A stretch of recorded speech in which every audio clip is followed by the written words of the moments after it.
hoje para falar de um tema um tanto quanto necessário, palpitante, que eu vejo que realmente nós precisamos ter cada vez mais a certeza de que o conhecimento ele cada vez ganha fronteiras inimagináveis. Ou seja, se eu sou de compras, eu preciso entender o que passa no universo de vendas, como é que está formatado o mindset do vendedor, para aí sim eu melhor esmerar e elaborar as minhas estratégias de negócio, a minha abordagem ao mercado. Como é que eu vou negociar com o vendedor se eu não entendo quais são as motivações dele, né? Como ele reage a uma abordagem comercial numa negociação comigo, comprador?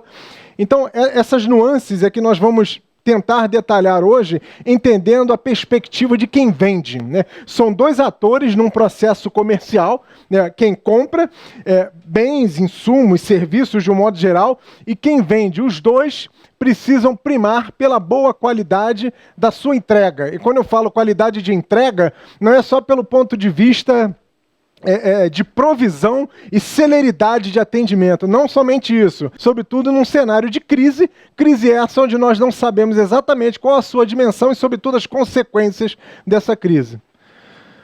Aqui só uma apresentação minha, eu sou o Sandro Reis, quem não me conhece. Agora já entrando no contexto, para eu falar de vendas eu tenho que entender o que perpassa o mundo capitalista. O capitalismo em si, ele tem uma conotação tanto quanto forte, né, que remete ao ato da ganância. Não necessariamente, claro que tem esse viés, né, se você realmente deturpar o uso do termo, não, eu quero ganhar, ganhar, ganhar e ganhar.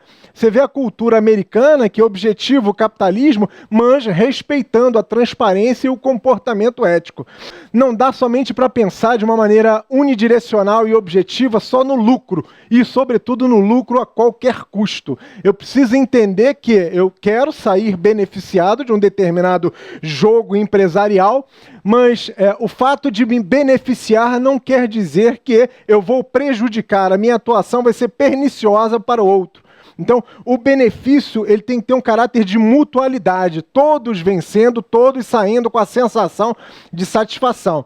Então, nesse novo contexto, com uma configuração tanto quanto objetiva e também moderna de enxergar o capitalismo, não pela conotação da ganância, né, do ganho desenfreado e do ganho que não mede consequências, você passar por cima do outro para você realmente ter cada vez mais robustez financeira, mas você privilegiando outros atores do processo. Por exemplo, o capitalismo consciente, ele pensando nessa visão transcendental, levando em consideração também o interesse de todos os stakeholders, ele visa um propósito elevado. E quando fala de um propósito elevado, é algo que realmente se exponencia, né? É desenvolver uma cultura de onde eu quero ganhar, isso está no meu mindset, isso está no meu DNA empresarial, mas eu preciso engajar as pessoas, eu preciso realmente entender que o meu fornecedor é importante, que o meu cliente é importante, que o governo é importante, e com esse propósito de ajuda mútua e continuada, nós vamos conseguir estabelecer negócios que realmente consigam ser não só desenhados, né, mas ramificados para que todos sintam que estão satisfeitos nesse processo. Então, o propósito, ele tem uma dimensão muito maior do que a nossa visão unidirecional, unilateral de benefício. Uma cultura consciente, realmente, que privilegia o somatório de esforços, né, todos trabalhando em prol de um objetivo comum, na chamada economia compartilhada do capitalismo consciente. A liderança consciente também, que objetiva não só fazer a diferença para as organizações empresariais, mas também para todas as pessoas, mais uma vez, e todos os atores envolvidos no processo. Eu não posso privilegiar um em detrimento do outro. Preciso realmente ter isso muito forte no meu modelo mental e fazer com que todos realmente comunguem do mesmo objetivo. Preciso ter a orientação para todos os envolvidos no negócio. O que adianta eu ter um ganho estratosférico na minha atuação empresarial se eu prejudico o meu fornecedor? Se eu uso uma estratégia que é um tanto quanto míope, eu diria até fugaz, quando eu falo fugaz, é uma estratégia que vai te proporcionar um ganho de momento, mas é algo que vai trazer a deterioração do relacionamento. Então pensem sempre nisso, né? Quando eu tenho a orientação para o ganho, a orientação para o negócio, mas desde que ela não prejudique o outro, isso é saudável. Agora, se eu começo a prejudicar para poder me engrandecer e você se sentir menosprezado nessa relação de intercâmbio, nessa relação de troca, algo está errado. Você não vai ter perenidade do negócio. Por quê? A outra parte ficou atingida. Quando ela puder, ela vai te dar o troco. Então, não é uma relação que tem um caráter de saudabilidade, né? Ou seja, fica um querendo ganhar sobre o outro. E, na verdade, o sentimento de vantagem, de ganho mútuo, é o que deve prevalecer. Agora, o segredo de alguns grandes vendedores, networking, fundamental networking, o que vocês acham? É verdade ou não? Você está sempre disposto, imbuído do seu tempo para poder desenvolver uma grande rede de relacionamentos. O que eu quero dizer com isso? Relacionamento proporciona oportunidade. Se proporciona oportunidade, essa oportunidade ela só vai se revelar, só vai se descortinar aos teus olhos à medida que você se predispõe a dialogar. Você precisa estar onde a oportunidade está. Ficar na sua casa, na sua redoma, achando que as ações que você toma dentro do seu lar serão suficientes para poder catapultar a sua veia empresarial, os seus negócios, o seu empreendedorismo, tenha bastante certeza de que a probabilidade disso acontecer é minúscula. Então precisamos pensar o seguinte: networking, via de mão dupla, via realmente que pode realmente transformar ideias em oportunidades, né? Preciso me mostrar, preciso formatar a minha imagem, fazer com que todos os atores, todas as pessoas que pertencem à minha rede de relacionamento me conheçam. Mas me conheçam não só por conhecer, mas sim pelo que eu entrego, e sim pelas minhas competências, e sim exatamente e efetivamente o que eu posso fazer de melhor, o que eu posso ser útil, né? Eu tenho que ser visto, entendido como um grande provedor de serviços. Algo que tenha, alguém que tenha algo diferente para poder entregar. Eu preciso ter a minha marca pessoal muito forte. E quando eu falo de marca pessoal forte, eu estou dizendo a construção da minha, da sua, da nossa reputação, antes de associar a qualquer empresa. Vocês já perceberam na relação com o cliente? Às vezes você sai da empresa, o cliente te acompanha e não acompanha a empresa. É exatamente isso, é porque uma marca pessoal forte foi desenvolvida. O comprometimento, a credibilidade que foi construída do vendedor, né, pelo que fala, pelo que faz, o discurso devidamente alinhado com a ação. Então não é a empresa, ele representa a empresa por um determinado período. Porém, a personificação do atendimento está na atuação do vendedor. Então, formar uma marca, primeiro, ter relacionamento, ter uma network forte, sólida, muito bem desenvolvida. E com isso você precisa se notabilizar, né? Você precisa construir uma marca pessoal que te confira uma grande reputação capaz de gerar benefícios para você e fazer com que a sua atuação empresarial seja muito bem vista, muito bem percebida. Você precisa também ter grandes mentores, né? Você não pode se prender nas suas próprias verdades. O que eu estou querendo dizer com isso? Eu desenvolvi uma boa rede de relacionamento, já consegui formatar, construir, disseminar uma boa marca pessoal, já sou mais ou menos conhecido no mercado, já começo, as minhas opiniões já começam a surtir efeito, já começo a induzir as pessoas a outros comportamentos, mas é sempre dar ouvido, a inclinação para você poder escutar aquelas pessoas que realmente podem te dar um frescor diferente de ideias. Às vezes não tem tanta capacidade técnica na área de venda, na área de compra, seja lá o que for, que você. Porém, ela consegue ter uma visão isenta do problema, ou seja, ela não se envolve demasiadamente, mas é alguém que pode te dar um direcionamento de algo que não está perceptível aos seus olhos. Vocês já conversaram com aquela pessoa mais idosa, mais sênior, que aparentemente não tem tanta escolaridade, mas você com meia hora, com 10 minutos de conversa que seja, você consegue perceber algo que ela falou que vai fazer diferença na tua vida, num processo, numa negociação, em algo que você esteja desenvolvendo para poder empreender, que você até então não havia imaginado. Então, ou seja, não é a sabedoria proveniente dos bancos escolares, e sim a sabedoria proveniente da história de vida. Pois é, você vai na cozinha da vovó, Exatamente. Você tem um conhecimento ali incomensurável. Se você se embriagar naquilo, você vai se tornar melhor, juntamente com tudo que você aprende nos bancos escolares. Vai te deixar uma pessoa muito mais corporificada em termos de conhecimento. Você precisa ter felicidade. Você fala assim, pô, como é que eu vou ter felicidade se eu perdi meu emprego? Está tão difícil hoje, né? Preservar a minha empregabilidade. Mas aí a gente está falando de superação. Todo vendedor, você como vendedor, vai se dirigir na frente do comprador para fazer uma negociação com cara de derrota? É inadmissível, né? A sua imagem não traduz, né? A sua face não traduz o teu comportamento, o teu estado de espírito. E isso faz muita diferença, seja no processo de venda de um produto ou um serviço, ou a tua venda pessoal. Você vai para um processo de entrevista, mas você está ali amargurado, você está prostrado diante das circunstâncias negativas da vida. Ou seja, a tua reputação, a tua marca pessoal, por melhor que tenha sido construída, você não está ajudando a manter, não está ajudando a preservar. Mente sã, corpo são, ou seja, você precisa estar numa seara psicológica que realmente te favoreça emocionalmente, muito bem trabalhado, muito bem resolvido, porque se os problemas começarem a se avolumar, você perde a sua capacidade de reação, a sua capacidade de responder melhor aos desafios e os problemas que a vida certamente vai te impor. Você precisa ter a humildade intelectual para poder reconhecer o seguinte: por mais que eu estude, por mais que eu saiba, por mais que eu realmente me embriague de conhecimento, isso não me dá o direito de deturpar as minhas origens, né? Eu preciso respeitar o meu semelhante. Eu preciso entender que a perspectiva dele de visão pode ser diferente da minha. Isso não está errado, sob nenhuma hipótese. Eu só preciso ter a capacidade de escutar, sobretudo respeitar, filtrar e, quem sabe, aproveitar alguma coisa de útil. Por que não?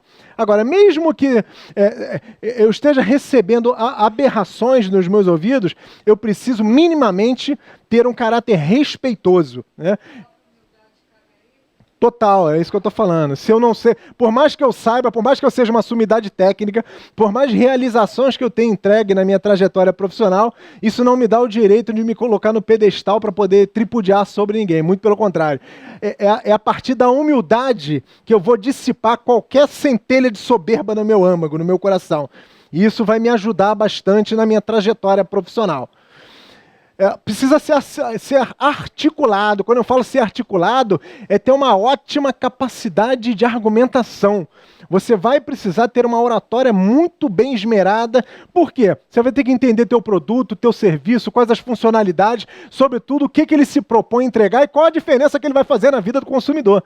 Então, se você não é articulado, se você não faz bom uso das palavras, se você não tem um bom encadeamento de raciocínio, vai te dificultar no front com o cliente. Então, assim, muito cuidado com esse gap de competência que, de repente, nós não conseguimos perceber, mas que vai fazer a diferença num processo de venda. E mais, precisa ser resoluto. O que é ser resoluto? Não tem coisa mais desagradável que aquele vendedor que na hora da venda ele te promete mundos e fundos, mas quando você precisa de um suporte adicional, ele se isenta, ele some. Na verdade, você precisa sim estar muito próximo do cliente com essa postura resoluta. Eu tenho que resolver o problema do cliente. A minha relação com o cliente não cessa no momento que eu fecho o contrato, que eu fecho o pedido. Não, muito pelo contrário. Eu tenho que entender que isso é perenizado, né? Eu tenho que entender que eu preciso entregar o que é melhor e acompanhar o ciclo de vida da minha venda. Olha, vejam, não acaba quando eu vendo, não acaba quando eu entrego. Muito pelo contrário. Ali começa um outro processo de venda futura. Algumas estratégias de vendas que são vencedoras, né? Quando a gente fala de estratégia, eu preciso pensar num plano estruturado, pormenorizado de abordagem ao mercado. Por quê? Se você executa muito bem, porém não pensou estrategicamente, em algum momento você vai falhar. Certo? Sim ou não? Ou seja, por isso que é melhor você ter um trabalho de planejamento mais profundo, mais denso, que te permita uma execução mais fluida, do que você perder muito tempo na execução e gerar vários retrabalhos. Então, definir o mercado-alvo é o seguinte: onde eu vou me posicionar? Para que camada de cliente eu quero oferecer o meu produto ou serviço? Eu vou atender em nível internacional? Ok, pode até ser uma aspiração futura minha, mas hoje eu não tenho a capacidade para isso. Então eu preciso, mais uma vez, ter a humildade de reconhecer que, por mais que as oportunidades surjam, eu ainda não tenho condição de abraçar tamanho desafio, né? Tão magnânimo desafio. Eu preciso definir métodos, né? Quando eu falo de métodos, eu estou falando de estratégia de abordagem ao mercado, né? Como é que eu vou abordar o mercado? Como é que eu estruturei o meu plano de comunicação do meu produto ou serviço ao mercado? Se eu não comunico o meu produto ou serviço ao mercado, logo eu vou minimizar significativamente o potencial de vendas existente nesse produto, por mais funcional, por mais resoluto em termos de oferta, de provisão de solução que ele seja. Então, assim, definir o método, definir a abordagem, como é que eu vou me comunicar com os meus clientes, isso faz uma diferença sem igual. Analisar o território, quando eu falo analisar o território, é primeiro, trabalhar a tua inteligência interna, né? Toda a tua capacidade interna, a estrutura de pessoal, a estratégia de vendas. Você vai trabalhar de um produto e um serviço que foi concebido a partir de uma pesquisa densa feita de necessidade do mercado. E veja, o que é muito comum hoje em dia são empresas lançarem produtos e serviços desalinhados com as expectativas do mercado. De que isso adianta? Às vezes são envidados vários esforços de pesquisa e desenvolvimento, né? Uma grande monta de recursos é direcionada para esse propósito. Por quê? Porque os diretores da companhia acharam que seria a solução, a panaceia para o mercado, ou seja, vai resolver todos os problemas das pessoas. E quando lança o produto no mercado, ele não tem a menor receptividade. Então, assim, você precisa analisar o seu território, fazer um trabalho forte de inteligência mercadológica para saber o que o cliente quer. E a partir da percepção que eu tenho do que o cliente está precisando, aí sim eu internalizo e desenvolvo uma solução. Criar senso de urgência, né? Eu preciso desenvolver as soluções no mesmo timing do mercado. Não adianta eu ter uma ideia mirabolante. Eu já fiz uma pesquisa de inteligência mercadológica que me apontou que uma vez que eu desenvolvo esse produto, eu vou sanar um gap de desatendimento no mercado que eu já percebi, mas eu vou fazer isso em 2, 3 anos. Não, daqui a 2, 3 anos já entra em declínio progressivo de obsolescência. Então é necessário ter celeridade de execução, um bom planejamento e, sobretudo, uma captura da real necessidade do que o mercado está precisando. Você precisa superar as objeções, né? É muito bom, é muito prazeroso na hora que você fecha um excelente contrato pelo ponto de vista da perspectiva de compras e também para o vendedor. Poxa, fechei uma venda enorme que vai me proporcionar um comissionamento sem igual, vai me dar destaque interno dentro da organização, porque são duas perspectivas de benefício. Uma coisa é a venda robusta que vai te dar um comissionamento interessante. Ok. E a outra coisa é a alavancagem da tua reputação organizacional. Você, como vendedor, fica 3 meses sem fechar um contrato interessante para ver como é que você vai ser enxergado dentro da companhia. Mônica, consegue testemunhar isso que eu estou falando? Ou seja, a pressão ela é muito forte. Por quê? Porque o acionista, o corpo diretivo da tua companhia, eles não têm muita paciência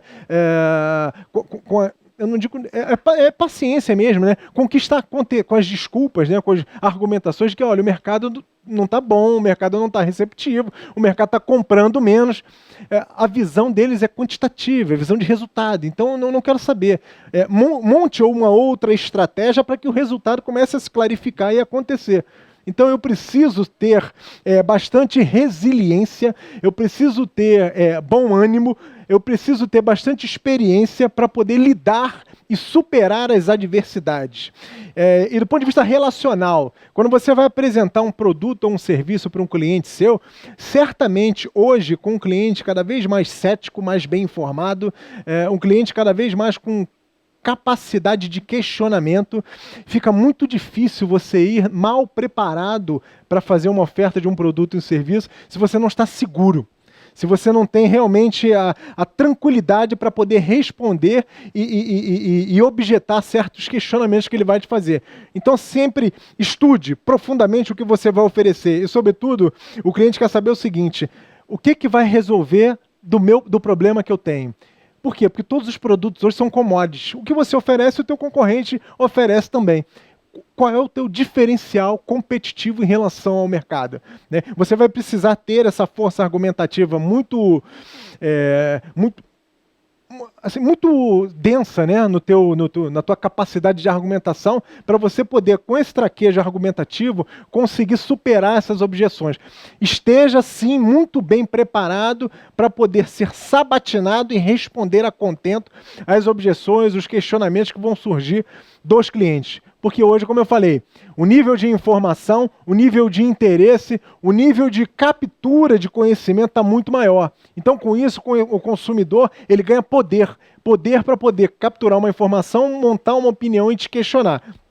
Então, se você não tem segurança naquilo que você transmite, você fica suscetível a não conseguir superar objeções. Você precisa conhecer a sua concorrência, obviamente que sim, não é verdade? Eu vou lançar um produto, por que eu não, ou um serviço sem conhecer o que a minha concorrência está fazendo? O que ela está lançando no mercado? Como é que ela está se posicionando nesse mercado? Né? Se eu não consigo entender e, sobretudo, ter a diligência de mapear os meus concorrentes, eu fico numa situação de vulnerabilidade. Eu preciso entender o que está acontecendo, até para eu poder reconfigurar as minhas estratégias de negócio. E mais, procure, obviamente, aprender com o erro do outro. Né? Se o teu concorrente submeteu grandes esforços de pesquisa e desenvolvimento, grandes esforços financeiros no sentido de apresentar um produto diferenciado no mercado e esse produto não deu certo, por que você vai fazer a mesma coisa? Né? Procura tirar alguma lição positiva, internalizar isso para poder redefinir a tua estratégia de negócio e você também não incorrer no mesmo erro. Aí não é concorrência. Né? Pelo ponto de vista de ética, totalmente desleal. É uma concorrência.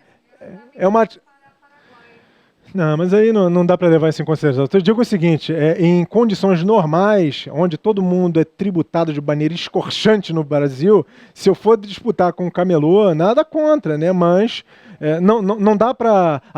A estrutura de custos que ele tem é totalmente diferente da minha. A minha é muito mais densa, muito mais pesada. Então não dá... A base de comparação é distorcida nesse aspecto.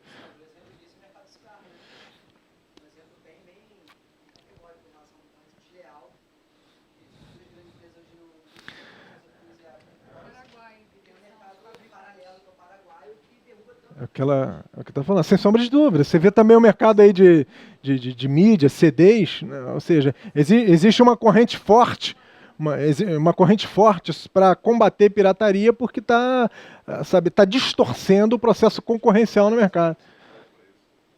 Existe, mas precisa intensificar os esforços porque tá difícil, né? É uma grande prostituição hoje no mercado, tá difícil combater. Mas pelo menos assim, já conseguiram identificar a raiz do problema. Agora a força de combate é que precisa se robustecer.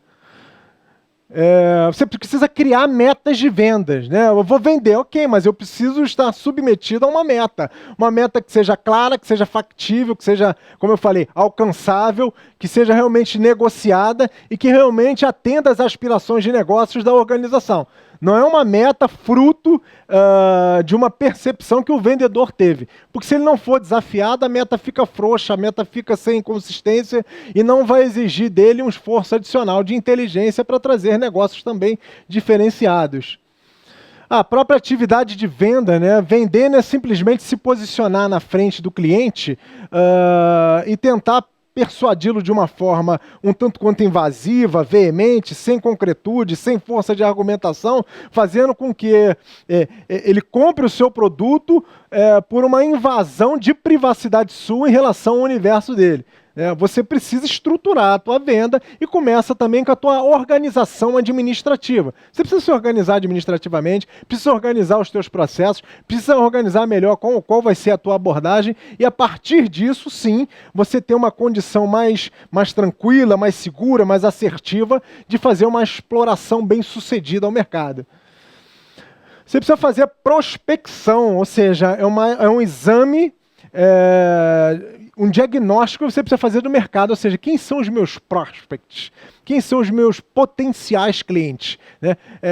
Baseado no meu mercado-alvo, eu vou definir quem são os meus potenciais clientes que eu vou atacar no sentido de fazer uma abordagem com vias de fechamento de negócio. Então eu preciso prospectar, né? O vendedor, ele não pode ficar dentro do escritório, ele tem que conversar, ele tem que interagir, ele precisa se mostrar, ele precisa estar presente em feiras de negócios, palestras, congressos. Por quê? É exatamente nessa seara que as oportunidades surgem, e se você não se fizer presente, sobretudo ter uma marca pessoal que seja lembrada pelas pessoas, você não vai fazer negócio, muito pelo contrário, você vai cada vez mais cercear as suas oportunidades. Você precisa, na relação com o teu cliente, você demonstrar sinceridade e preocupação. O que eu estou querendo dizer com isso? Fechar uma venda gera um sentimento de satisfação muito forte. Mas e o pós-venda, né? E o relacionamento posterior à concretização da venda? Se o cliente começar a perceber que você não tem um interesse genuíno de continuidade desse relacionamento, e tendo em vista que o mercado hoje está cada vez mais ofertante, né? Ou seja, se você não cuida, se você não dá assistência, você abre espaço para a concorrência, né? Isso até se tornou um dito popular, não é verdade? Abre concorrência, e a concorrência está cada vez mais ali, ó, na espreita, tentando abarcar uma oportunidade fruto de um gap que você deixou em função de um desatendimento. Exatamente. E principalmente, seu nome é? Ô, Ricardo, principalmente em momento de crise, se eu não dou a devida atenção para o meu consumidor, se eu não procuro preservar de maneira genuína os contratos que eu já me esforcei e consegui, isso pode ter uma influência assim, descomunal no meu faturamento, na minha capacidade de geração de receita. Por quê? Está difícil fazer novos negócios. E eu não consigo e não tenho a capacidade gerencial de preservar os que eu já tenho, então chega a ser uma miopia de negócios, miopia de vendas. Oi, desculpa, René.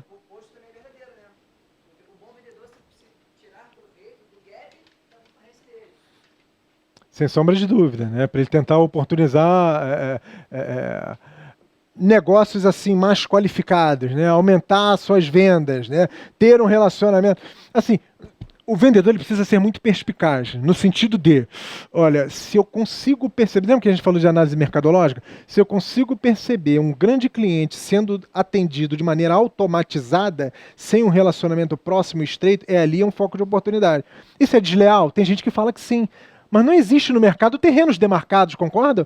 O mercado preconiza o seguinte: quem for mais eficiente, quem me oferecer a melhor oferta, a melhor experiência, se eu coadunar todos esses fatores e me sentir melhor, por que eu não migro de um cliente, de um fornecedor para o outro?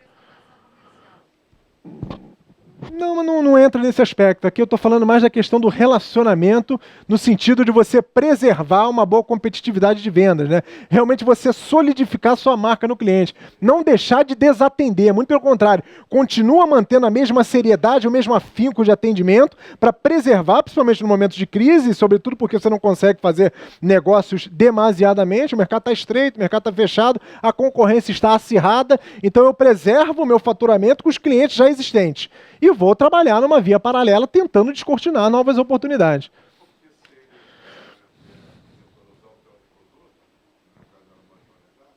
Ele vai voltar a você como referência pela segurança que ele tem, não só pela sua colocação, mas pelo produto em si que você vendeu. Perfeito, Ricardo. Eu diria até mais.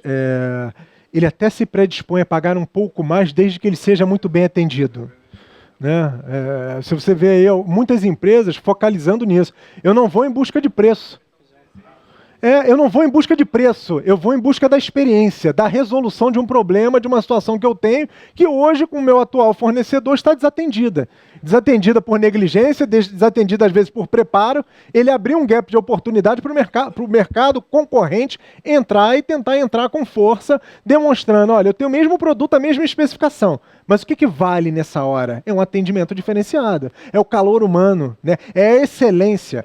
Eu abro perguntas mais densas para o final, tá legal? Só para a gente poder... não precisa nem me cobrar, porque eu vou fazer isso, está dentro do script da palestra. Você precisa ter um sistema de automação, e não só de automação para realmente tornar as suas atividades mais fluidas, mas vocês já ouviram falar em CRM? Customer Relationship Management, ou seja, é você fazer uma efetiva gestão do relacionamento com o teu fornecedor. Não é só um recurso computacional, não, é também isso. Mas se você não entende o conceito de CRM, que é estreitar o relacionamento com o teu fornecedor, você entender as particularidades, os pormenores do teu fornecedor e com isso desenvolver uma gestão de relacionamento que proporcione a você bons negócios no futuro, você não ter essa visão futurista, mas uma visão imediatista, é algo que você vai acabar se perdendo no teu ímpeto de querer fazer negócio, desconsiderando as motivações e as aspirações do teu cliente. Algumas armadilhas de um planejamento estratégico comercial, ou seja, formulação de objetivos para poder alcançar uma determinada meta, né? Um determinado objetivo organizacional, um objetivo estratégico. Essa é a função desse planejamento estratégico comercial. Vamos falar agora de algumas armadilhas, né? Alguns calcanhares de Aquiles. Ou seja, metas irreais, eu diria até surreais, né? Metas que são feitas para não serem atingidas. Gera motivação, gera estímulo adicional, de vontade de fazer acontecer para a equipe de venda? Obviamente que não. Eu vou trabalhar e sei que o resultado não está propenso a ser alcançado, porque é algo que foi superdimensionado. E tudo que é superdimensionado sem base racional gera desmotivação. Você precisa ter, como eu falei no início, um objetivo, uma meta. Que é um objetivo? É uma meta fracionada que seja realmente alcançável. Onde a equipe de vendas começa a enxergar que, opa, é difícil, mas pela minha expertise, pelo meu know-how, se nós fizermos um trabalho profundo, um trabalho denso, dá para alcançar. Mas isso vai demandar esforço. Se depende dos teus próprios esforços, ok. Então dá para alcançar, dá para atingir. Agora, quando a meta é colocada de maneira surreal ou irreal, como eu coloquei ali no slide, gera um efeito desmotivacional, o ímpeto de vendas vai arrefecer e você não vai dar o seu melhor, porque você sabe que por mais que você se empenhe, por mais que você se esmere, fica difícil você alcançar essa meta. Você não levar em conta os cenários externos, né? Você só olha, estamos falando hoje de uma economia globalizada onde não existem mais fronteiras. O que eu estou querendo dizer com isso? Você compete não somente localmente, né, domesticamente aqui no mercado brasileiro, mas com a abertura de mercado proveniente da globalização, vem novos entrantes também com tecnologia, com grande aporte financeiro, para realmente tentar fragilizar a sua atuação empresarial. Então, como é que você responde a contento, né, tendo em vista novos players, novos entrantes, né, com todo esse apetite, com todo esse arrojo, com todo esse investimento? Ou seja, você precisa se preparar. Hoje, se estabelecer empresarialmente falando, é um desafio magnânimo, né? Por quê? O alto nível de competição. Às vezes nós não temos, pessoas preparadas para fazer a diferença. Então vem um novo entrante com todo esse acervo de preparo e vê aqui um grande terreno fértil de oportunidade a ser explorado e acaba conseguindo com isso estabelecer grandes vantagens competitivas.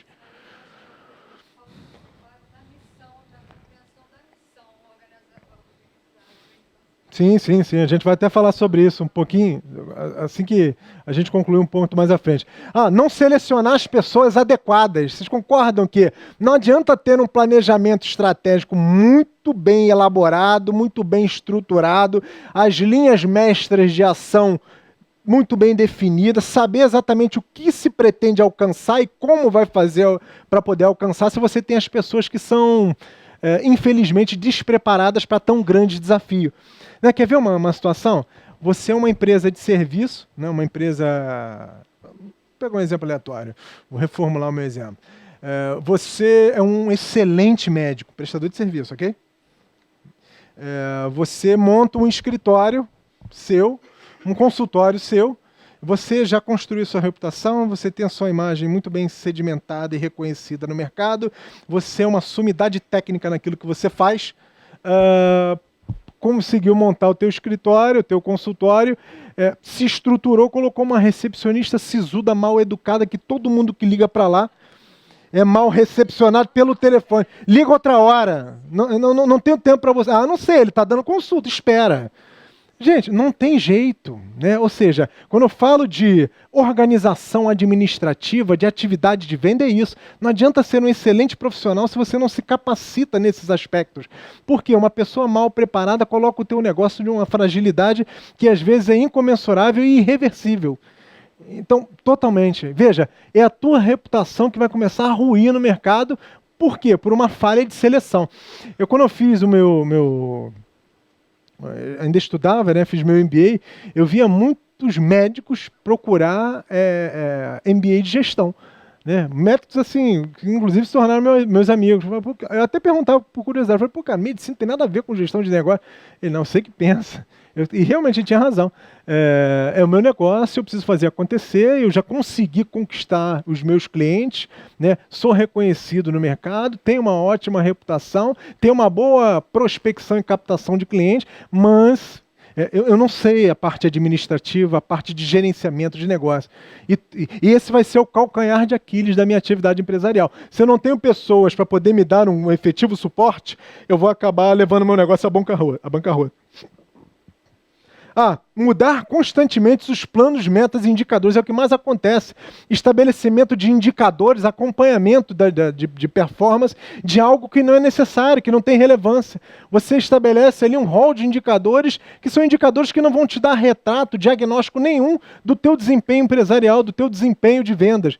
E outra coisa, quando o vendedor ele chega próximo do atingimento da meta, aquela meta sofre uma revisional para não ser alcançada. Aí volta no estado motivacional. Poxa, por que eu vou envidar um esforço se algo que eu estava muito próximo de alcançar foi negociado comigo, era factível, e quando eu chego próximo do alcance, tudo é reformulado para poder não existir aí o pagamento de bônus, o pagamento da remuneração desse teu variável. Isso frustra a equipe de vendas, não é verdade? É melhor que você seja transparente, que não tenha adulteração de comportamento, né? Que seja pautado na lisura, né? Que seja pautado, sobretudo, num diálogo honesto. Combinou. Se eu coloquei todo o meu esforço e consegui atingir, é justo que eu tenha contrapartida. Falta de metas objetivas, né? Mais uma vez, né? Não basta ter a meta, ela realmente precisa ter influência no fluxo de caixa da companhia. Né? É o que em vendas é chamado de positivação. Você sabe o que é isso? Positivação é o seguinte, não basta fazer a prospecção.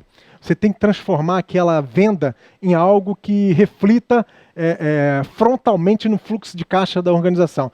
O que a gente vê muitas vezes, por desarranjo administrativo na gestão, o vendedor vai, fecha a venda, mas a venda pode ser cancelada nesse ínterim e não entra no caixa da companhia, e ele já está sendo comissionado. Olha o descompasso das coisas. Eu vendi, mas a entrega não vai ser feita. Mas no sistema interno de informação da companhia, gera um comissionamento para aquele vendedor. E ele já desconsiderou o acompanhamento para realmente constatar que a venda bateu no caixa da empresa. Aí sim ele faz jus a um comissionamento. Então veja, é um problema de gestão administrativa que, se não for muito bem avaliado e, sobretudo, monitorado, pode levar a organização a prejuízos, porque você está comissionando uma força de vendas onde não houve o dispêndio de esforço até o fim do processo. E o final do processo não encerra com o fechamento do contrato, e sim com o impacto da tua venda no fluxo da companhia.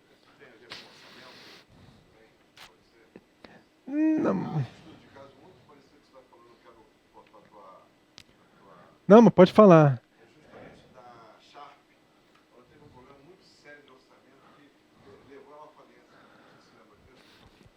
Vocês lembram? Isso aí que você está falando é um aspecto importante, que hoje é chamado, dentro do contexto de Supply Chain Management, de Sales and Operation, ou seja, a grande necessidade de harmonização e congruência operacional daquilo que vende versus a capacidade que eu tenho para poder entregar. Porque às vezes você tem um ímpeto de vendas fora do comum, você consegue fazer uma prospecção excelente, você tem aderência ao produto, porém você não tem capacidade logística de entrega. Aí de que adianta? Vai gerar frustração, vai gerar decepção no cliente e gera um grande embate organizacional. Então, quando a gente fala de Sales and Operation, é nesse sentido, né? Vendas precisa trabalhar de maneira concomitante e harmoniosa com toda a cadeia de suprimentos. Porque senão não adianta vender se não tem para entregar.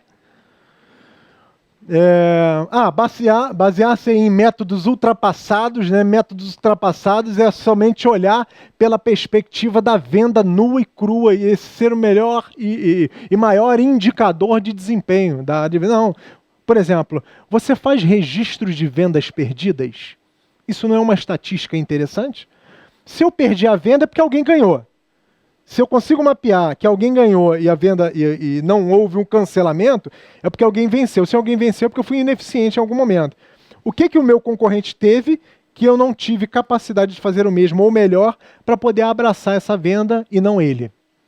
Então é mais ou menos nesse sentido. Nível de satisfação do cliente. É subjetivo? É subjetivo. Mas você pode esmerar, você pode formatar, criar um indicador que te proporcione esse parâmetro, né? Em termos de avaliação da qualidade daquilo que você está fornecendo. Até porque satisfação não te traz retorno num momento para o teu caixa, mas pode ser um indicativo de uma venda futura. Não acompanhar e registrar resultados, né? Ou seja, vamos vender, vender, vender e vender. Às vezes não tem capacidade para entrega e eu não sei exatamente qual foi a qualidade dessa venda. Vendi a esmo, vendi a grosso modo, vendi sem acompanhamento, vendi para agradar o cliente, vendi numa margem que não me proporciona rentabilidade nenhuma. De que adianta a venda? Não é verdade? Vendi, que ótimo, mas e aí? Ok. Qual foi, é o que a gente chama dentro de finanças, de curva ABC de produtos, né? Esse mix de produtos, o que ele está trazendo de efetiva rentabilidade e resultado para a organização? Se você vende abaixo de um chamado markup, você pode estar trazendo prejuízo. Às vezes o preço do teu produto que você ofereceu só para agradar o cliente não atinge nem o ponto de equilíbrio dele. Logo, ele se torna pernicioso, se torna prejudicial pelo ponto de vista financeiro. Falta de comunicação com a equipe de vendas. O que é mais comum de acontecer vamos definir estratégia de negócios, vamos definir um plano arrojado de vendas, de abordagem ao mercado. Isso é definido no top gerencial e diretivo da companhia. Mas, por ser uma informação estratégica, isso não é reproduzido para quem vai estar no front com o cliente. Poxa, se a estratégia não tem que ser disseminada primeiro internamente, é o chamado conceito de endomarketing. Os vendedores que vão ao mercado vender primeiro, eles precisam comprar. Se eles não compram o produto internamente, logo, qual é a motivação que eles vão ter de levar isso para o mercado e, sobretudo, defender com veemência que aquela é a melhor solução? Então são feudos organizacionais que precisam ser dizimados, né? Se tem estratégia, a estratégia precisa ser compartilhada, desdobrada com toda a equipe de vendas. Se você não sabe para onde vai, qualquer caminho está valendo. Então, assim, isso precisa ser comunicado, precisa ter uma comunicação que seja fluida, que seja realmente algo que todos entendam qual a direção deve ser seguida. Falta de finalização das ações, ou seja, o que a gente consegue perceber muitos você inicia um processo de prospecção, materializa a venda, porém não celebra o contrato. Ou seja, você tem muita iniciativa e pouca acabativa. Lembra quando eu falei que a negligência do pós-venda pode te trazer uma experiência comercial única? E, na verdade, hoje o que se preconiza no mercado é que você perpetue o seu relacionamento com o teu cliente, que isso vai garantir para você projeção de receita mês a mês. Você não vai ter um esforço pontual de venda com determinado cliente. Quando você desenvolve, quando você realmente tem uma estratégia de perdurar relacionamento. Falta de cobrança de resultados. Você já viu equipe de vendas que não tem cobrança de resultado? Hoje tudo tem meta, hoje tudo tem reunião de reporte de resultado. Você precisa sentir que o maçarico está quente. O que eu quero dizer com isso? Uma linguagem bem coloquial. Corre atrás. Porque se você não performar numericamente, a tua empregabilidade passa a correr risco. O comprador que não faz um save, um comprador que não olha um processo de maneira diferenciada, maneira inovadora, um vendedor que não desenvolve uma solução que até então ninguém percebeu e com isso a concorrência está levando um contrato vultoso financeiramente. E como é que você faz para poder reagir? Hoje o papel não é só de vendas, não. Isso aí é o papel mais básico, igual o comprador, que só compra e ponto. Não, você tem que pensar com mais inteligência. Eu preciso entender como é que eu preciso reconfigurar o mesmo processo para poder entregar uma solução que seja diferenciada, que seja algo que seja inovador, que ninguém conseguiu colocar um olhar inovador para fazer diferente, para realmente trazer uma rentabilidade, trazer um resultado significativo para a minha organização. Fazer análise de gap. Eu preciso entender, é uma análise, uma radiografia interna. O que eu não sou bom ainda? A minha logística é falha. O meu produto tem funcionalidade que precisa ser esmerada ainda. O meu pós-venda é extremamente deficiente.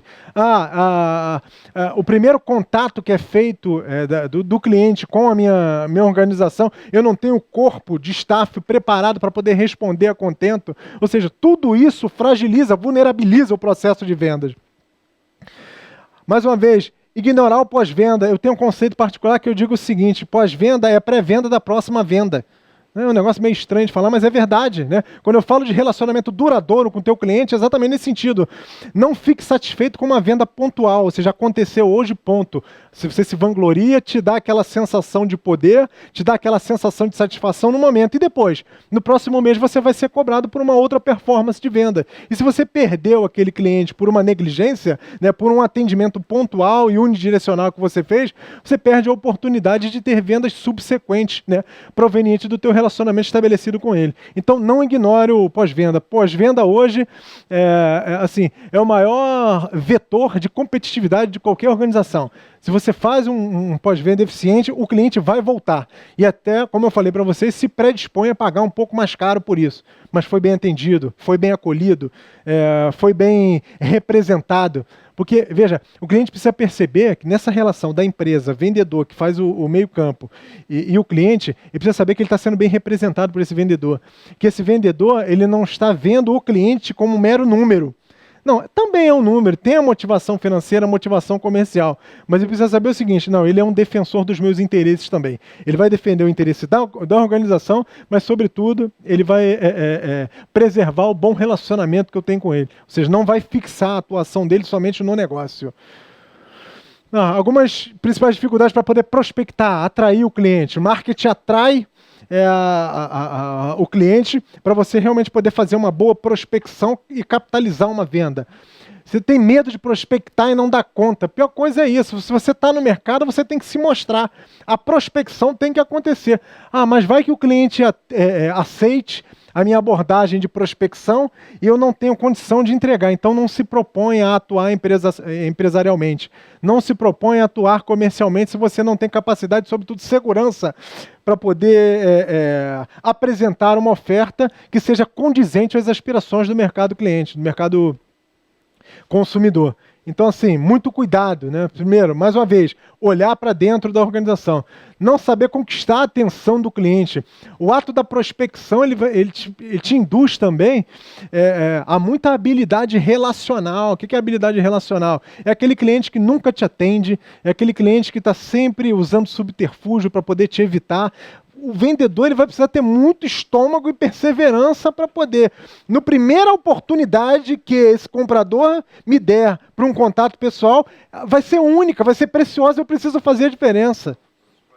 Não é verdade? Ou seja, está tão difícil a prospecção, a aproximação. Quando me é dada a oportunidade, eu não sei nem o que eu vou falar na frente dele. Eu não tenho as melhores soluções para poder verbalizar e persuadir esse comprador. O baixo nível da concorrência. Aqui reside uma grande oportunidade para todo vendedor antenado, né? Se a concorrência oferece produtos e serviços de baixa qualidade, você vai querer se comparar ou se adequar a esse clima de mediocridade, ou você vai querer oportunizar isso para poder melhorar, envidar esforços de melhoria, de melhoria da tua logística, melhoria de funcionalidade do teu produto e tentar persuadir o teu cliente no sentido seguinte: o mercado ele realmente está em baixo nível, mas eu tenho uma oferta que vai ser convidativa para você, que realmente vai resolver os teus problemas, que vai realmente te proporcionar uma experiência diferenciada, né? É isso que tem que estar forte, né? Não só no modelo mental, mas no discurso do vendedor. Não é um único e mero vendedor, né? O vendedor hoje ele tem genuinamente uma atividade consultiva. O cliente quer entender o seguinte: poxa, eu não quero só um produto e serviço, eu quero uma experiência diferenciada, eu quero a resolução daquilo que para mim hoje se apresenta como um problema. Qual é a solução que você vai me trazer? Por exemplo, uma IBM da vida hoje. A IBM mudou totalmente o seu posicionamento de mercado, né? Hoje eu não quero ficar oferecendo somente produtos e serviços tecnológicos. Não, eu quero realmente entender o teu parque computacional e resolver todos os teus problemas de TI. Aí reside o conceito de outsourcing. Delega para quem faz melhor do que você e você poder dedicar os teus esforços naquilo que é core competência seu. Falta de gestão de processos, mais uma vez, a questão do desarranjo administrativo. Se você não tem mecanismos de controle, se você não tem organização administrativa, como é que você vai se planejar bem? Como é que você vai estruturar, elaborar bem a sua linha de ação para abordagem ao cliente? Como é que você vai trazer o cliente para fazer um passeio técnico dentro da tua empresa se a tua empresa é toda desorganizada, né? Qual a imagem que você vai projetar para o teu cliente? Se você não consegue... A associação automática é o seguinte: poxa, se ele é tão desorganizado assim, imagina na entrega, né? Aquilo que ele só propõe a entregar para mim é algo que já me passa uma impressão nebulosa, negativa do que ele vai se propor a entregar para mim. E falta de tempo para prospectar. Aí é que está uma grande questão, né? Ou seja, eu já tenho vários clientes excelentes, né? Eu já tenho clientes que me dão uma excelente margem, garante o meu comissionamento mensal robusto, são contratos de longo prazo, ok, mas fique atento, porque a concorrência hoje é cada vez mais vertiginosa e acirrada, né? Exige de você um aprimoramento contínuo, um nível de atenção cada vez maior. E mais, é o que a gente chama em finanças, né?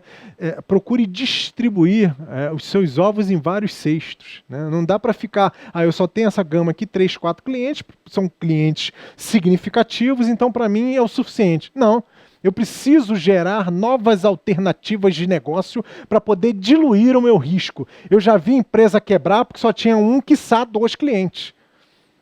Mas... acontece, né? Miopia empresarial isso. Você tem que olhar e verificar o seguinte: hoje esse cliente me dá uma performance de venda, de faturamento muito boa, mas amanhã eu tenho que olhar para o negócio dele e verificar se isso tem condição de ser perpetuado ou não. Porque se ele não performar, vai influenciar no meu faturamento e na minha venda. Então eu não posso criar dependência econômica de cliente nenhum. Algumas reflexões sobre como enfrentar a crise, né? Ou seja, não dá para ficar culpando a crise, a culpa é do Temer, do Henrique Meirelles, que não favorece a economia. Não, esquece isso. Precisamos entender o seguinte: a crise vai passar à margem. Quem tem que criar as condições necessárias para se destacar no mercado somos nós, né? Quem tem que melhorar a minha empregabilidade sou eu. Quem tem que fazer uma boa prospecção, gerar uma ótima imagem de mercado sou eu. Não posso ficar culpando a crise. A crise vai me dar sim uma oportunidade de eu melhorar as minhas ações para poder atacar de maneira mais contundente o mercado. Qual será a sua visão diante do mercado recessivo, né? Em algumas organizações não admitem, sob nenhuma hipótese, e eu até concordo de certa forma, que a primeira providência diante de um cenário recessivo é reduzir as metas. Faz sentido? Até faz. Mas como é que você vai incitar na tua equipe de vendas o sobreesforço para superar mais esse desafio? Porque na bonança chega a ser um pouco mais fácil e razoável você atingir meta.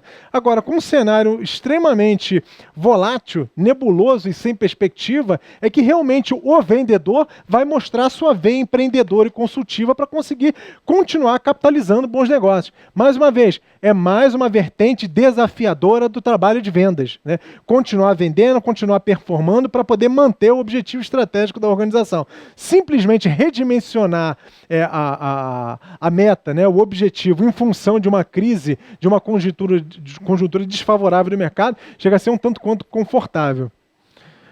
Não se prenda, mais uma vez, ao momento da economia, isso tem que passar a margem, claro que precisa ter influência, mas isso vai exigir de mim um envidar de esforços cada vez maior no sentido de desenvolver novos negócios. Você imagina aquele teu cliente seu que compra demais de você, tem uma recorrência de consumo muito boa, e ele simplesmente, em função da crise, o negócio dele foi impactado, ele passa a consumir menos de você. Como é que você faz? Vai prejudicar a tua rentabilidade mensal, você vai deixar de vender mais para ele. Então, se você não tem perspectiva de desenvolvimento de novos negócios para poder combater, para poder gerar a tua blindagem com esse processo de crise, você vai vulnerabilizar o teu negócio também. Então, assim, botar a desculpa na condição conjuntural da economia é algo hoje que não é muito bem concebível. E mais, na crise, os mais bem preparados se destacam, né? Você precisa entender o seguinte: na crise, mais uma vez, uma grande oportunidade, e eu preciso estar preparado para poder lidar com os desafios esses que eu vou ser bem-sucedido e outros nem tanto. Mas e daí? Será que não vai me fornecer também uma lição para eu me tornar melhor, para realmente aumentar o nível de exigência comigo mesmo, no sentido de oferecer uma solução que até então eu não consigo vislumbrar, que eu não estava conseguindo vislumbrar? Então é algo que precisa mexer, né, com o meu modelo mental, precisa me levar a um pensar inovador, um pensar diferenciado. Porque a oportunidade ela continua existindo. Agora, a forma de abordar e fazer com que ela se revele vai depender de mim. Reflexões sobre como enfrentar a crise Vender Mais, né? Não pode se esquecer de fidelizar o cliente. O cliente ele vai te oferecer vários subsídios de permanência com você. Basta que você tenha o feeling muito bem apurado para perceber o interesse de continuidade desse bom relacionamento com o teu cliente e as vendas serem capitalizadas de maneira continuada, mensalmente e numa dilatação de prazo contratual. Isso é ótimo, você precisa fidelizar. Você precisa se credibilizar para que o cliente acredite em você e, sobretudo, te credibilize. Aumentar o contato. Mais uma vez, vendedor tem que ir para a rua. É o chamado gastar sola de sapato. Tem que fazer relacionamento, tem que fazer networking. Precisa ser, às vezes, não digo invasivo, né? Mas passar o óleo de peroba no rosto e realmente avançar para poder desbravar novas oportunidades. Né? Não pode, agora eu estou com vergonha, não, acho que não vai dar certo. Né? Começa a cultivar dentro de si, no seu âmago, um pessimismo injustificável pelo ponto de vista de bons negócios. Se você não se predispor a uma dose excepcional de esforço, você não vai conseguir combater as vicissitudes provocadas pela crise. Você precisa vender mais mix, por exemplo. Se aquele teu produto você está vendendo menos, você precisa oferecer algo que seja paralelo, concomitante ao mercado. Né? Preciso ter hoje, por exemplo, você vê posto de gasolina oferecendo de maneira atrelada ao seu negócio uma loja de conveniência. O cara vai abastece o carro, mas vai tomar uma Coca-Cola, vai fazer um lanche, enfim. Tudo isso dentro de um único centro de consumo para poder realmente sedimentar, solidificar a estadia do consumidor naquele ambiente, para que ele possa continuar tendo alternativas de consumo, não somente pelo combustível, mas também movimentando o comércio local economicamente através de outras ofertas comerciais. E mais uma vez, excelência no atendimento, fundamental isso, né? Se você negligenciar, se você não estiver próximo do teu cliente, se você não entender que o cliente é o cerne da tua competitividade empresarial, da manutenção da sua condição de consultoria de vendas, você vai se perder e você vai abrir espaço para um melhor atendimento, uma assistência mais bem fornecida, e o cliente tende a se inclinar para onde ele é melhor acolhido. Então, foco no atendimento. Analisar o tamanho da carteira de clientes, né? Tem força de vendas que pensa o seguinte: não, nós vamos ter uma excelente carteira de clientes, uma carteira assim robusta, com vários clientes, mas tem muitos clientes ali que não representam nada para você. Né? Pelo contrário, te geram um esforço de pós-venda muito maior do que um outro que poderia te dar uma rentabilidade maior. Então é um momento, inclusive, na crise, de você fazer um saneamento da tua carteira de clientes. Eu vou expurgar todos os clientes que não me interessam? Não, não é isso. É qualificar a tua base de clientes. Não ficar, mais uma vez, apenas reclamando do governo, né? Procure transformar em iniciativas concretas algo que possa ser viabilizador de negócio. Né? Eu preciso pensar de maneira diferente, preciso pensar o chamado jargão que estão falando aí, pensar de uma maneira diferenciada, pensar fora da caixa, né? Pensar com um olhar mais inteligente, né? Entendendo o meu processo, verificar o que eu posso minimizar em termos de dispêndio desnecessário e transformar numa solução que seja inovadora e que possa ter tangibilidade comercial para mim. Reavaliar o seu modelo de liderança, né, no sentido de não adianta ficar chicoteando o funcionário, né, ninguém responde a esse tipo de pressão coercitiva. Né, você precisa ter muita persuasão, você precisa ter muito bom senso, você precisa entender que você está contido na equipe de vendas, ou seja, você é parte integrante. Não adianta só ficar fazendo, o que mais tem, né, fazer follow-up. O que você fez? Deixou de fazer? Bater essa meta? Não, cobrar é muito fácil. Agora eu quero ver realmente você dar a sua parcela de esforço para o resultado acontecer. Valorize o cliente difícil, aquele cliente que é substancioso financeiramente e comercialmente para você, mas ele te cobra, ele é exigente. Não, esse vai te ajudar a melhorar. Vai ajudar você a se tornar uma empresa mais qualificada, uma empresa mais diligente, uma empresa mais preocupada com aquilo que você oferece ao mercado. Porque é muito comum você olhar para o mercado e você ver ofertas e mais ofertas, qualidades e qualidades de ofertas. Ofertas muito boas e ofertas muito prostituídas também, não, levando ao consumidor a um crivo seletivo cada vez maior. Então, assim, aquele cliente que está exigindo de você, aquele cliente realmente que está te questionando, que está te levando a uma situação de desconforto, esse é o cliente que precisa de uma atenção diferenciada, porque ele está sinalizando para você algo que aparentemente está imperceptível aos seus olhos. Nem sempre a perda de alguns clientes é ruim, né? Tem cliente, mais uma vez, que não dá o retorno esperado, então é necessário, eu diria até providencial, você enxugar a tua base de cliente e montar um nicho realmente que tenha representatividade de retorno de venda. Então isso é importante. Ser uma liderança entusiasmada, sobretudo na crise, né, onde existe um arrefecimento muito forte do ímpeto de vendas. Se a liderança, que é o espelho de qualquer equipe, demonstrar prostração, tenha certeza que isso vai ser reproduzido para a equipe. Concorda ou não? Sim ou não? Não fala com essa voz de morte, não fala forte. Isso, sim, exatamente. Ou seja, não tem jeito, não é verdade? A liderança é o espelho, é o ícone. Né? Se eu realmente, por mais impactado emocionalmente que eu esteja, por mais desmotivado por uma conjuntura de mercado que não me favorece o meu bom desempenho de outrora, se eu não tiver essa capacidade de reação, isso vai ser reproduzido numa condição automática para a minha equipe e a gente não vai conseguir reagir. Manter sempre a confiança de que através da superação, através de um trabalho, eu vejo assim muitas pessoas reclamando demais dos seus empregos, das metas cada vez mais inatingíveis, das suas lideranças cada vez mais obtusas e retrógradas, mas adianta ficar só reclamando? Hands-on, né? Bota a mão na massa. Não está satisfeito, procura outra coisa, vai desenvolver, vai dar asas à tua veia empreendedora, né? Vai procurar uma carreira paralela, vai procurar aquilo que te satisfaz, que te preenche profissionalmente. Agora, ficar reclamando não vai te ajudar a resolver o problema. Eu sei que em muitas organizações, realmente, o nível de insatisfação é muito instantâneo. O que eu quero dizer com isso? Às vezes você está há pouco tempo na companhia e você já percebeu o azedume que é. Né, que aquilo acaba te fazendo mal. Eu sei, não tenho a menor dúvida disso. Eu não estou dizendo para você ter aquele espírito benevolente eterno, não é isso. Mas não é trabalhar desconectado da realidade. Mas eu também não preciso me contaminar com esse tipo de ambiência. Né, de começar a olhar assim, tá ruim, então... não, tá ruim, mas eu vou fazer diferença. Não, tá ruim, mas eu vou olhar de maneira que até então, pelo menos, ninguém conseguiu perceber. Eu não vou fazer mal a ninguém, mas eu quero fazer bem para mim. Entendem? Exatamente nessa perspectiva. Não foque apenas no trabalho operacional. Isso é o que a gente mais vê nas organizações, né? Você trabalha sem inteligência e muito músculo.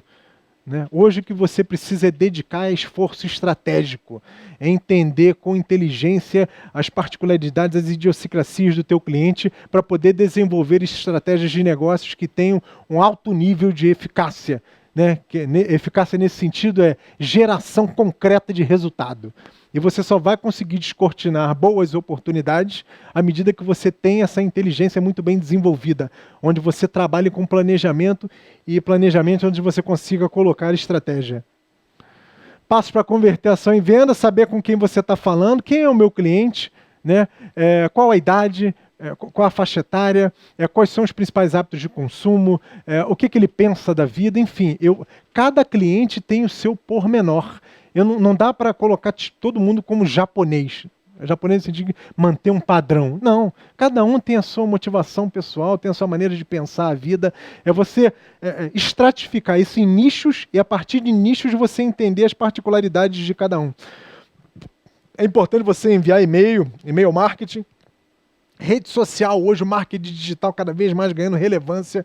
E quando eu falo relevância, é capilaridade. O que é capilaridade? É abrangência, né? Para você poder atingir o maior número de pessoas numa grande instantaneidade de tempo. Muito mais fácil. Você entra num grupo desse de Facebook, você lança lá uma mensagem, impacta 70 mil pessoas. Muito fácil. Não, ok, está todo mundo ali naquele grupo. Então aquilo que você postar está sendo visto. Qual é a propensão de se gerar resultado? Cara, se você conseguir gerar 1% de todo esse público que está nesse grupo, você já está começando a construir riqueza. Então, essa visão de fazer bom uso dessas ferramentas tecnológicas para transformar isso em bons negócios. Aumentar a sua lista, né, sua lista de contatos. Né, saiu, é cartãozinho, é cafezinho, é desenvolvimento de relacionamento, é olho nos olhos. Gosta de olhar nos seus olhos assim? Como é que você sente, né, se eu fosse um fornecedor? Ou seja, eu quero entender tuas motivações, tuas aspirações, o que você pensa, como pensa, o que você tem de necessidade que eu preciso suprir, e a partir disso eu vou desenvolver um produto e um serviço. E sempre aumentando a minha lista. Eu já tenho 1000 prospects, né? 1000 potenciais clientes. Ok. Por que não transformar em 2000? Né? Essa multiplicação tem que acontecer. E mais, personalizar o atendimento. Né? Não dá para atender de maneira padronizada a todo mundo. À medida que você vai conhecendo os teus prospects, você vai fazer uma abordagem particularizada com cada um deles, para aí sim você, a partir dessa abordagem, envidar um ímpeto de vendas. Não deixar o cliente pensar para sempre, né? Eu digo aqui já no fechamento de vendas, né? Você apresenta uma oferta, ele, vou ver. Não, vou ver não. Para eu te dar esse benefício, você tem que fechar em 2 horas.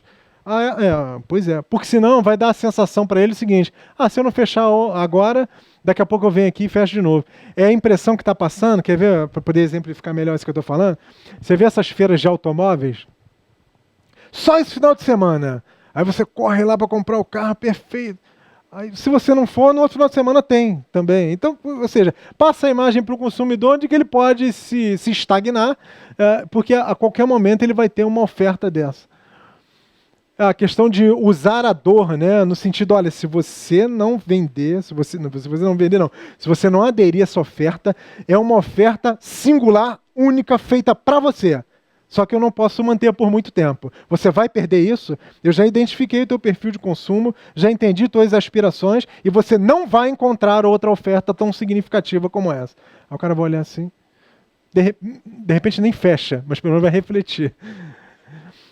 Usar números para destacar a oferta. Olha só, aquela garantia que eu te dei, que é de 7 dias, segundo o Código de Defesa do Consumidor, para tu fechar comigo 30 dias, ok? O cara, de repente você não está nem precisando do produto, mas a argumentação foi tão persuasiva que você deixa o teu ímpeto de consumo falar mais alto no teu âmago e você acaba comprando. Usar palavras de ação e velocidade, olha, vamos lá, tem pouco no meu estoque, senão se você não aproveitar essa oportunidade, quando o estoque for renovado, o preço é diferente.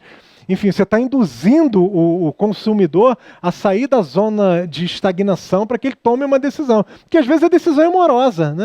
Deixa para amanhã. Não, deixa para amanhã não. Deixa para amanhã para você, mas para mim eu tenho que fazer a venda agora. Cuidado com a extensão de prazo da promoção, né? Seguindo mais ou menos aquela linha que eu comentei, né? Precisa ter um prazo determinado, né, para realmente induzir o consumidor ao ato de compra, porque senão ele vai começar a entender que você está só de falácia. O que é a falácia? Você fala, não cumpre, se eu não comprar, você vai lá e posterga e está sempre atendendo as minhas expectativas.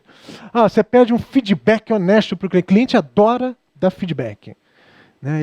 Ele vai se sentir valorizado. Você, poxa, eu vejo que você é um cliente justo, transparente, e o seu feedback é importante para mim. De repente nem é.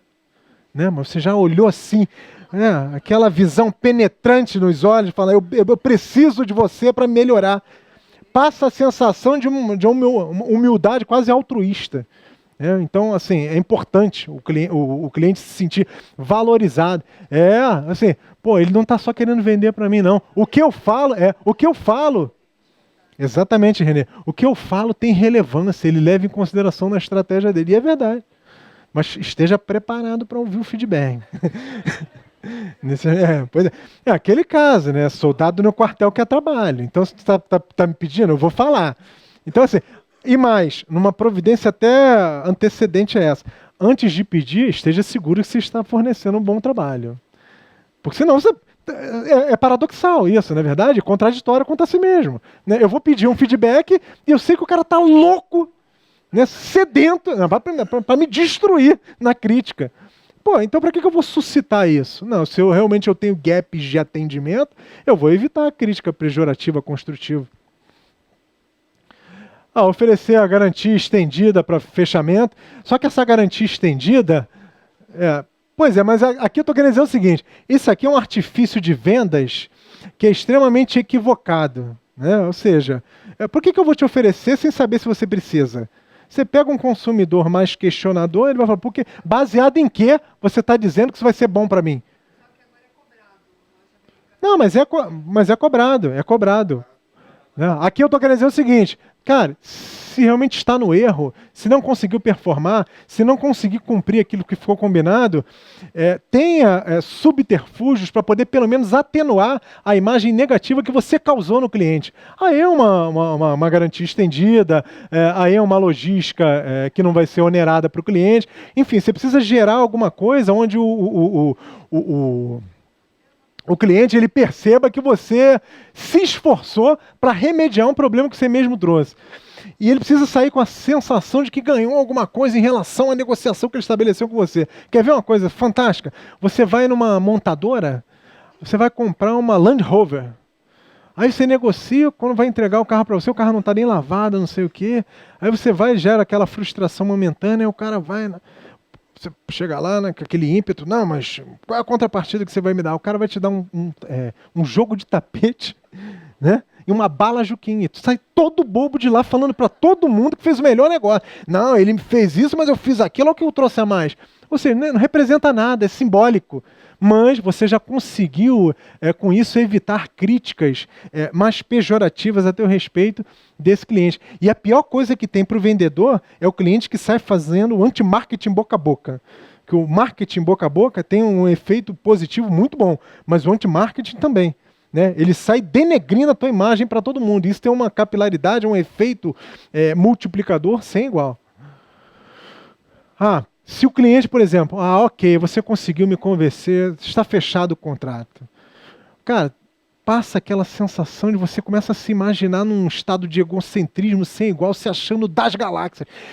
Tu não pode falar isso para ele. Se contenha, não é verdade? Ou seja, ok, obrigado, agradeça a venda, agradeça a postura, enfatiza para ele que foi o melhor negócio que ele fez, para ele realmente sair dali, olha, realmente a minha decisão foi a mais acertada em fechar com esse fornecedor e não com outro. Então, assim, egocentrismo nessa hora, e sobretudo depois que fechar, transferir para o operacional, poder te dar algum tipo de suporte e sumir desse relacionamento com o cliente, não é certamente a melhor alternativa. E outra, não tem coisa mais agradável de que ficar tentando empurrar as coisas, né? Por exemplo, você vai no caixa de supermercado, a mulher não tem troco, aí vai te dar bala. Aí tu pergunta, se eu voltar aqui com bala, tu vai me dar um saco de arroz? Então, é mais ou menos por aí. O consumidor não quer isso. Seja transparente, seja honesto na relação com o cliente, porque o cliente hoje está cada vez mais bem informado.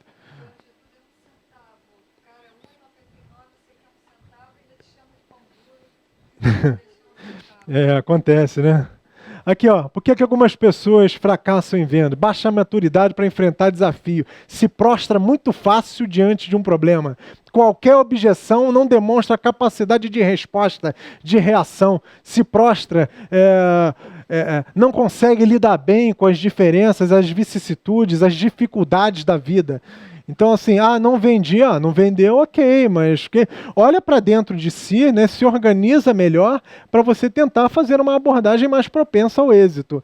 Desorganização, simplesmente oferecer por oferecer um produto, sem exatamente fazer uma análise interna daquilo que você pode ofertar e ofertar de maneira que seja impactante, né, influente para o teu consumidor, vai te levar a um ímpeto de vendas equivocado. Você vai oferecer algo que você não vai ter condição de entregar e ainda vai deturpar a tua imagem com o cliente. O foco apenas no resultado é o grande erro de toda a equipe de vendas hoje, de enxergar um cliente somente como número. Né? Enquanto você me traz retorno, contrapartida financeira, enquanto você colabora para o atingimento das minhas metas, você para mim é valoroso. Amanhã ou depois você deixa de comprar comigo, eu já passo a te dar estabelecer contigo um relacionamento mais frio, né? Um relacionamento onde a gente não tem muita fluidez. E medo dos desafios, né? Ou seja, por que eu vou ter medo dos desafios? Os desafios realmente são as molas propulsoras que vão me fazer crescer.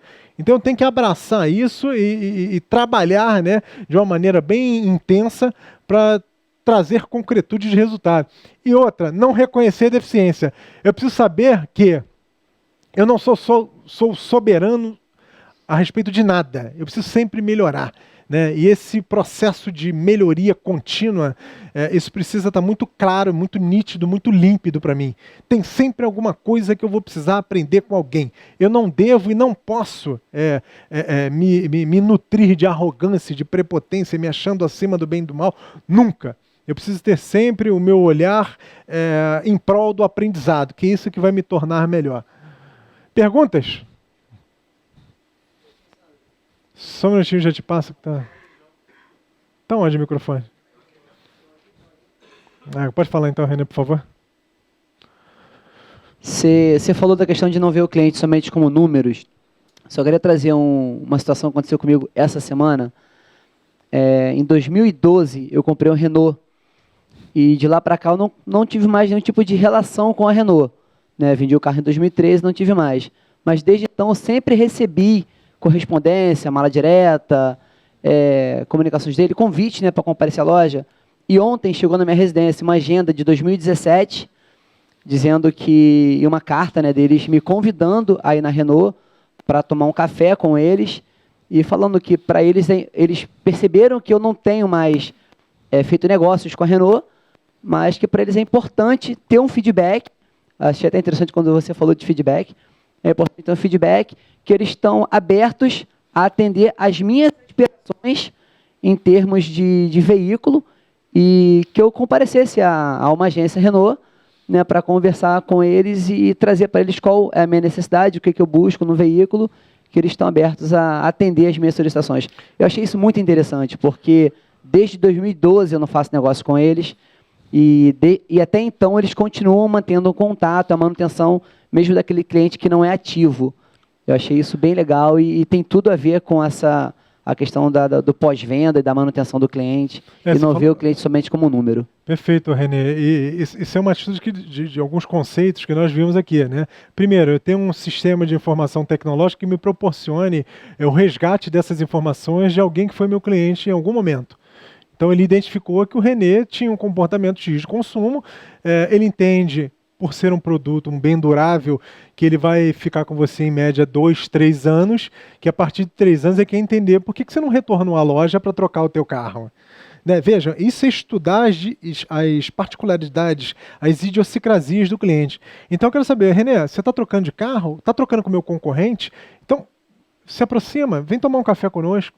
Então vai te acolher da melhor maneira possível, porque presencialmente eu vou olhar nos teus olhos e saber se realmente a tua condição econômica mudou e por isso você não fez uma nova compra, ou entender qual foi a tua motivação de migrar para uma outra montadora abandonando o meu produto. Fantástico isso, né? Total, e reconhecimento do que está acontecendo com esse cliente que um dia comprou o meu produto e não retornou. Será que eu tenho venda perdida e eu preciso registrar e trabalhar isso numa gestão, num gerenciamento de vendas? É nesse sentido, entender que eu tenho um público que sempre comprou, ou em alguma oportunidade comprou. Se eu ofereço ao mercado um bem que é durável, logo eu espero que, se não houve nenhuma mudança substancial na condição econômica dele, ele vai retornar para trocar o carro. Né? 3, 4, 5 anos que seja. Então, no segundo, terceiro ano, já estou começando a estabelecer um contato contigo para poder entender. Se eu descubro, através desse contato pessoal que você trocou, é mais um insumo de informação que você está me dando para eu poder trabalhar e entender, o que eu pequei que levou o René a migrar para a Volks em detrimento de continuar com a Renault. É fantástico isso. Isso é trabalhar inteligência de mercado. Isso é trabalhar informação proveniente, né, oriunda do próprio cliente. Né? Isso é estreitamento de relacionamento. Né? Isso é iniciativa para perdurar relacionamento comercial e tangibilizar vendas. Ótima pergunta. Quem ia perguntar? Você falou sobre palavras de ação e velocidade, né? Que é um grande arma para você fechar um negócio. Mas o que você falou foi sobre negócios do tipo físicos, né? produtos, coisas, pelo menos as palavras que você falou. Eu gostaria de saber como é que você poderia usar as palavras de ações em negócios, por exemplo, para fechar um contrato de prestação de serviço ou coisas do gênero. Então, mas veja, o conceito ele é o mesmo para produto ou para serviço, né? Eu quero oportunizar a venda. Eu preciso mostrar para o meu cliente o seguinte: se ele está tendo uma morosidade excessiva no processo de tomada de decisão pela contratação do serviço, eu preciso ter uma força de argumentação persuasiva no sentido de falar, olha, se você continuar com esse contrato ou com essa prestação de serviço que você já me disse que é hoje uma prestação de serviço que não te oferece o mínimo de razoabilidade em termos de qualidade de prestação de serviço, você vai continuar prejudicando a operação. Eu estou com toda a minha estrutura mobilizada para começar a te atender.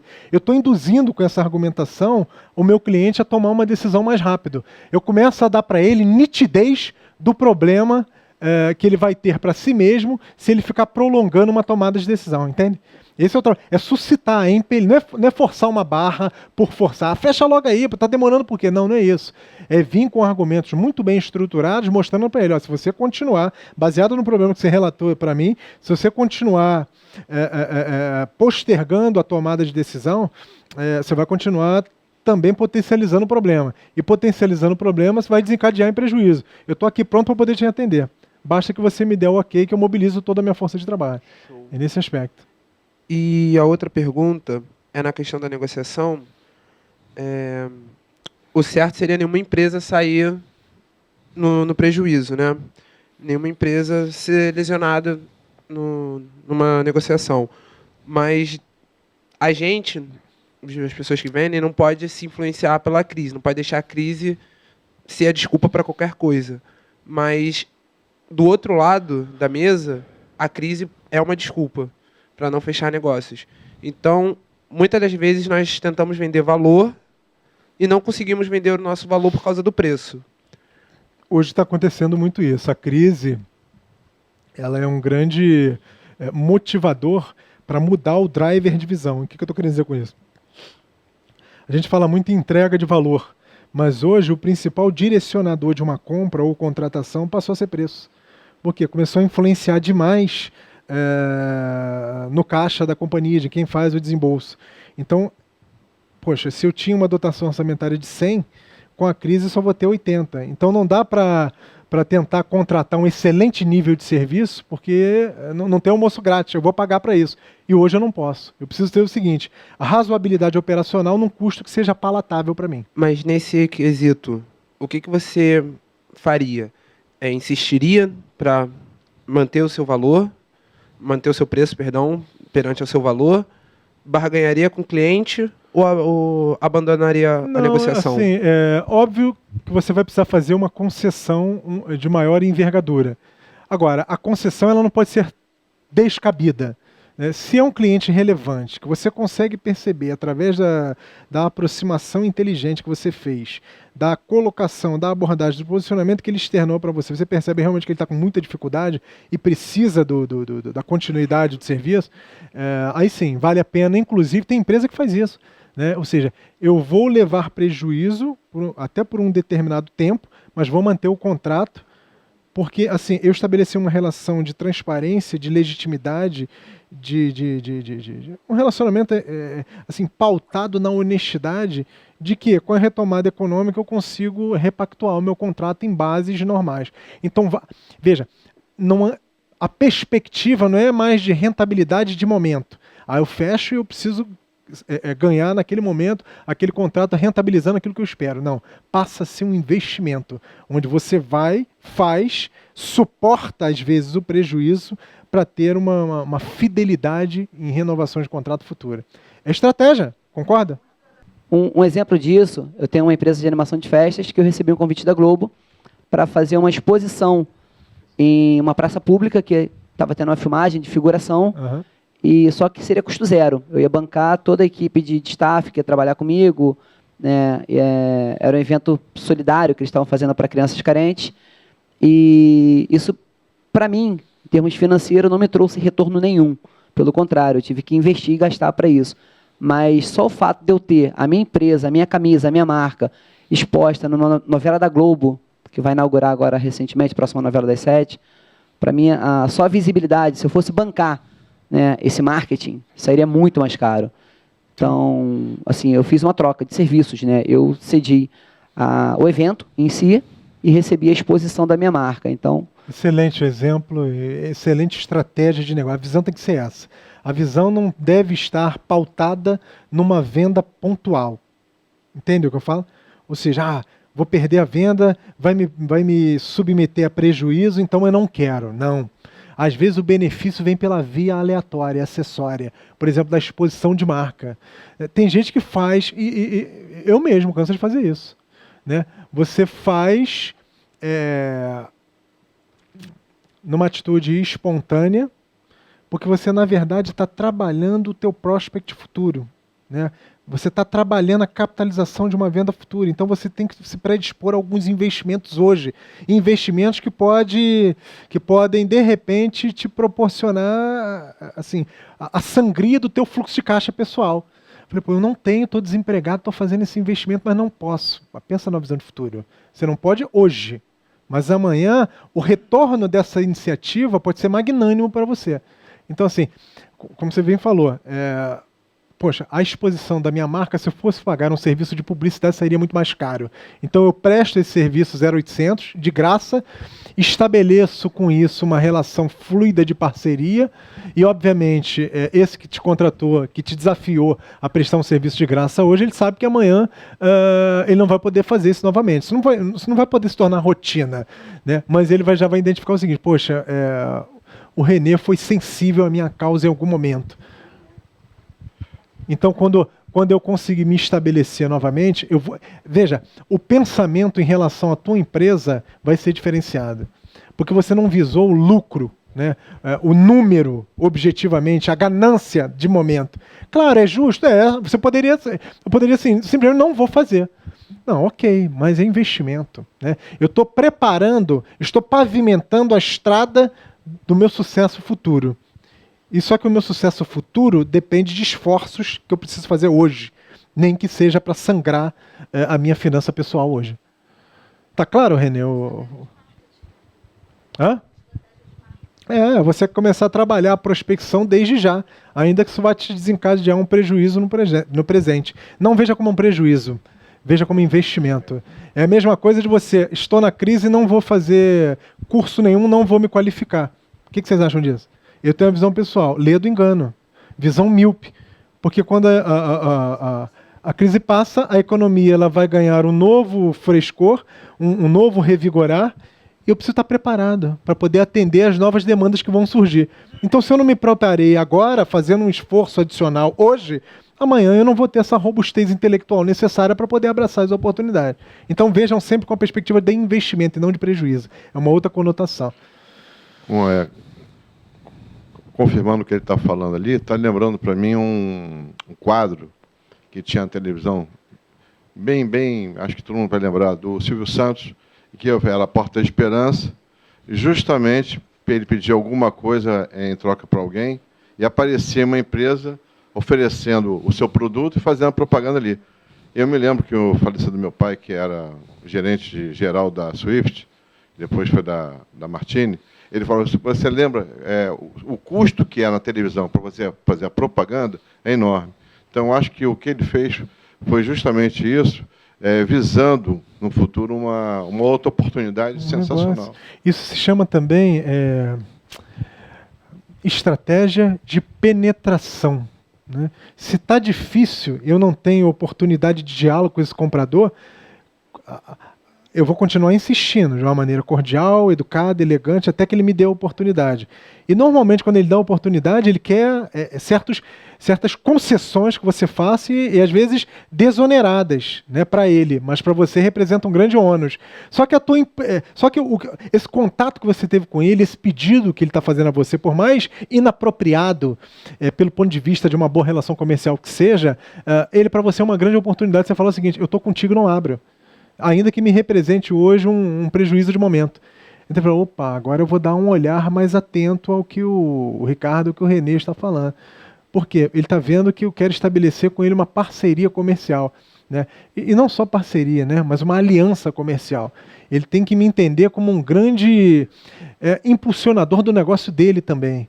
É igual casamento, né? Que eu vou estar com ele na doença, né? Pois é, mais ou menos por aí. E mais, você vai começando a criar as bases da construção da tua credibilidade, porque senão você é só mais um. Mas à medida que você se predispõe, olha, isso é ímpar, isso assim, é inimaginável hoje nessa relação de ganância e tão prostituída que nós conseguimos perceber no mercado. Alguém que queira fazer uma concessão que num primeiro momento, se você olhar racionalmente, é descabida, mas ele está investindo num relacionamento, numa venda futura, e não ali naquele momento, na questão presente. Perguntas? Só mudar um pouco aqui o foco, falar de prospecção, e aí um comentário a respeito da área de supply também é o seguinte: você chega para fazer uma prospecção, ou você fala com alguém, no meu caso, por exemplo, você fala com alguém de operações, ou você fala com um comprador. Isso.